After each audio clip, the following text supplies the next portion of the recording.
মায়ের অন্যতম প্রধান শিষ্যা ছিলেন যোগিন মা।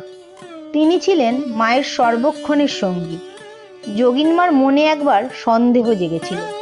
তিনি ভাবলেন, ঠাকুরকে তো দেখছি এমন ত্যাগী, কিন্তু মাকে দেখছি ঘোর সংসারী। দিনরাত ভাই, ভাইপো ও ভাইজিদের নিয়েই আছেন। এর কিছুদিন পরে তিনি একদিন গঙ্গা তীরে বসে জপ করছেন। এমন সময় ভাবচক্ষে দেখলেন শ্রীরামকৃষ্ণ তার সামনে এসে বলছেন, দেখ দেখ, গঙ্গায় কি ভেসে যাচ্ছে। যোগিনমা দেখলেন এক রক্তাক্ত ও নারীনাল বেষ্টিত নবজাত শিশুর মৃতদেহ ভেসে চলেছে। শ্রীরামকৃষ্ণ হেসে বললেন, গঙ্গা কি কখনো অপবিত্র হয়? ওকেও তেমনি ভাববে, কখনো সন্দেহ করো না। নিজেকে দেখিয়ে বললেন, ওকে আর একে অভিন্ন জানবে।